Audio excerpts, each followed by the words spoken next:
کتنے انمول تھے وہ دن جب میں کسی آزاد پرندے کی مانند گھر کے چمن میں ادھر سے ادھر اڑتی پھرتی تھی۔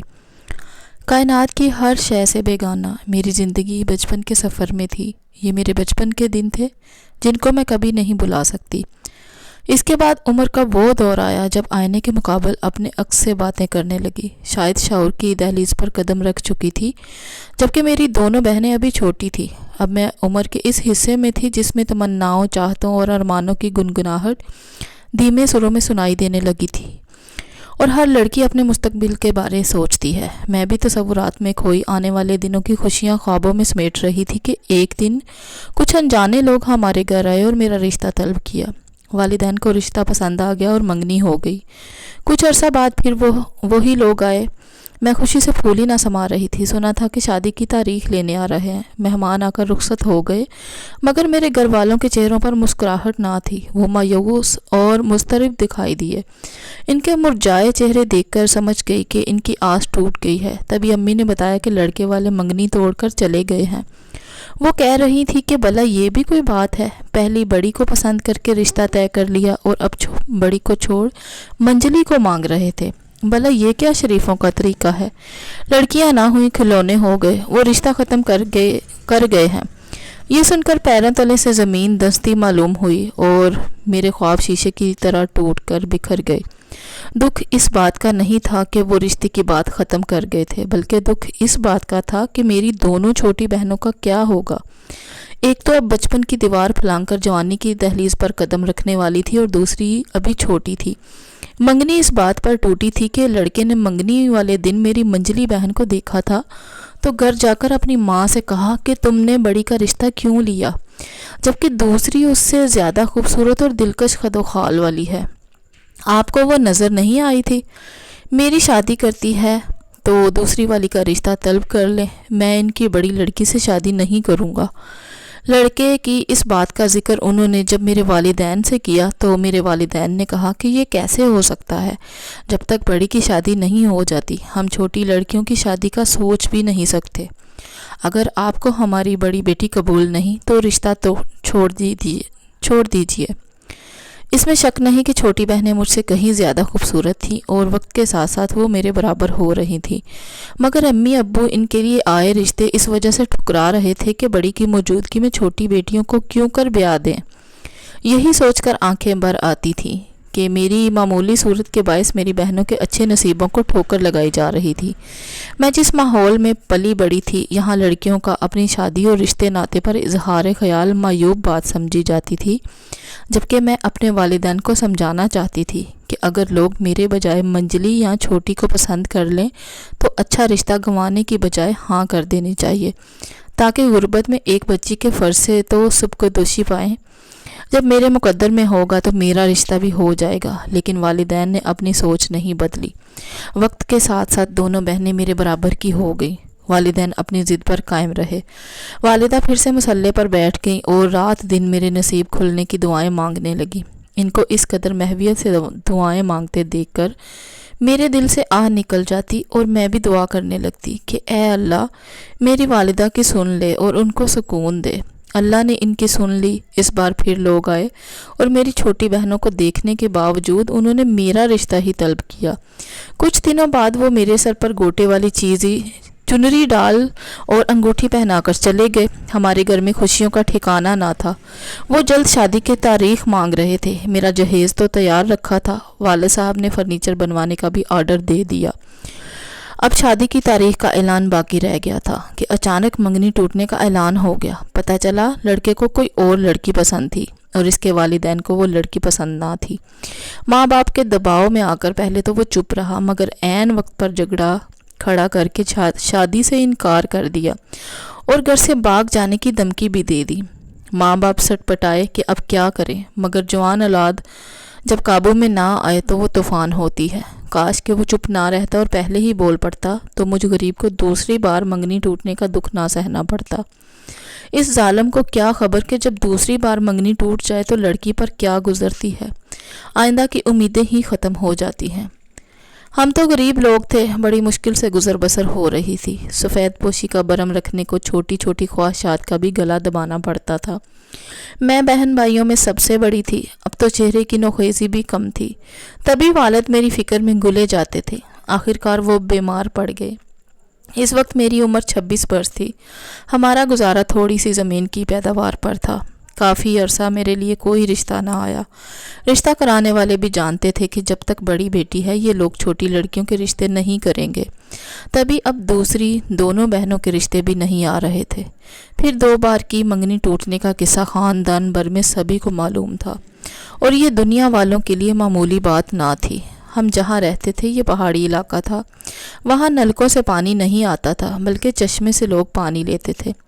ہماری خالہ کا گھر قریب تھا اور ان کے گھر پانی آتا تھا، لہٰذا نہانے اور کپڑے دھونے کے لیے ہم لوگ خالہ زاہدہ کے گھر چلے جاتے تھے۔ خالہ کا بیٹا بابر مجھ سے چند برس بڑا تھا۔ جب میں ان کے گھر کپڑے دھونے جاتی، وہ گیلے کپڑے رسی پر ڈالنے میں میری مدد کرتا تھا۔ اس کے ساتھ یہ رسمی بات چیت محرومیوں سے روشن خوابوں میں بدلنے لگی۔ ادھر وہ میری کمی محسوس کرتا تو میں بھی تبھی کسی بہانے اس کے دیدار کو خالہ کے گھر جا پہنچتی۔ خالہ کی جہاں دیدہ نگاہوں نے جان لیا کہ ہم ایک دوسرے میں دلچسپی لے رہے ہیں۔ انہوں نے والدہ سے تذکرہ کیا، کہا کہ تم صنوبر کا رشتہ بابر کے لیے دے دو، اسی میں ہم دونوں گرانوں کی بھلائی ہے، کہیں یہ نہ ہو کہ ہمارے بچے کوئی غلط قدم اٹھا لے۔ بات دراصل یہ تھی کہ والد کا زمین کے بٹوارے پر کچھ مسئلہ تھا۔ نانا کی زمین میں سے والدہ اور خالہ کو حصہ ملا تو خالو نے اثر رسوخ استعمال کر کے جس زمین پر پھلوں کے درخت تھے اپنی طرف لے گئے اور میری والدہ کو بے آباد زمین کا ٹکڑا دے دیا۔ اس پر والد ان سے خفا تھے۔ والدہ نے جھگڑا کرنے سے ابو کو روک دیا تھا۔ وہ اپنی بہن سے تعلق خراب نہ کرنا چاہتی تھی، مگر ابو خالو کو پسند نہیں کرتے تھے۔ اسی وجہ سے ان کے لڑکے کو کسی بیٹی کا رشتہ دینا نہیں چاہتے تھے۔ جب خالہ نے امی کو سمجھایا کہ یہ رشتہ نہ ہوا تو ہمارے بچے کسی لغزش کا شکار نہ ہو جائیں، تب امی نے زور دے کر والد سے منوا لیا اور وہ میرا نکاح بابر کے ساتھ کرنے پر رضامند ہو گئے۔ تاہم رخصتی کے لیے تھوڑے عرصے کی مہلت لی تاکہ شادی کی تیاری کر سکیں۔ جب میرا نکاح بابر سے ہو گیا تو والدہ نے مجھے منع کیا کہ اب میں خالہ کے گھر اس وقت تک نہ جاؤں جب تک رخصتی نہ ہو جائے، ورنہ خاندان والے باتیں بنائیں گے۔ میں اور بابر اس پابندی سے بہت بے چین ہو گئے۔ ایک دوسرے سے ملے بغیر ہم کو قرار نہ آتا تھا اور بہانے بنا کے ہم ملتے بھی تھے۔ خالو نے اس بات کو پسند نہ کیا اور بابر پر سختی کی کہ جب تک رخصتی نہیں ہوتی تم منکوحہ سے نہیں ملو گے اور وہ بھی تمہارے سامنے نہیں آئے گی۔ اب ہم سخت مجبور ہو گئے۔ ادھر والد صاحب فصل کی فروخت کا انتظام کر رہے تھے تاکہ یہ رقم ہاتھ آئے تو وہ مجھ کو عزت سے رخصت کر دیں۔ فصل اتری، فروٹ پیٹیوں میں بند ہو گیا اور آڑتی لے گئے۔ اب رقم کے ملنے کا انتظار تھا تاکہ شادی کی تاریخ رکھی جائے اور میری رخصتی عزت سے ہو جائے۔ کہتے ہیں پابندیاں انسان کو اور بے قرار کرتی ہیں۔ یہ بات سچ ہے۔ ایک دن خالہ اپنی لڑکیوں کے ہمراہ ہماری شادی کی خریداری کے سلسلے میں مظفر آباد گئی ہوئی تھی اور گھر میں بابر کے سوا کوئی نہیں تھا۔ خالو بھی ان کے ساتھ ہی گئے تھے، جبکہ میرے والد بھی شہر گئے ہوئے تھے۔ میں میلے کپڑے دھونے کے بہانے ان کے گھر جا پہنچی۔ میرے جانے سے بابر کی عید ہو گئی، کیونکہ جدائی ہم دونوں کی دشمن تھی۔ اب گھر میں تنہائی تھی اور ہم دونوں تھے، لہٰذا یہ تنہائی جدائی سے بھی زیادہ بیری نکلی۔ پہلے تو بابر ادھر ادھر کی باتیں کرتا رہا، پھر اس کو ایک گمبھیر خاموشی نے گھیر لیا اور برے وقت کا مجھے بالکل بھی پتہ نہ چلا۔ ہوش آیا تو ندامت کے کانٹوں سے دامن تار تار تھا۔ بابر نے کہا، ایسے ہماری چند دنوں بعد شادی ہو جائے گی، تم اس بات کا کسی سے ذکر نہ کرنا کہ ہم ملے ہیں۔ خدا کی کرنی کچھ اور ہوتی ہے اور انسان کچھ اور سوچ رہا ہوتا ہے۔ ہمارے ساتھ بھی یہی ہوا کہ میرے والد صاحب جب آڑتیوں سے فصل کی رقم لے کر شہر سے واپس گاؤں آ رہے تھے تو کسی بدخواہ کو علم ہو گیا کہ ان کے پاس خاصی رقم ہے۔ بس انہوں نے ایک ویران جگہ پر رستے میں ان کو گھیر لیا اور رقم چھین لی۔ مزاحمت پر والد صاحب کو دھکا دیا، وہ اس طرح گرے کہ ان کا سر ایک پتھر سے جا ٹکرایا اور اس شدید چوٹ سے ہوش ہو گئے۔ کافی دیر بعد جب کچھ راہگیروں نے ان کو سڑک کے کنارے بے ہوش پایا تو اٹھا کر اسپتال لے گئے، مگر انہیں ہوش نہ آیا اور اسی بے ہوشی کے عالم میں چل بسے۔ وہ گھر جو شادی کی خوشیوں کا منتظر تھا، وہاں صفِ ماتم بچھ گئی۔ ظاہر ہے شادی بھی 6 ماہ کے لیے ملتوی ہو گئی۔ یوں میری رخصتی ہوتے ہوتے رہ گئی۔ والد کی وفات سے میں بہت غم زدہ تھی۔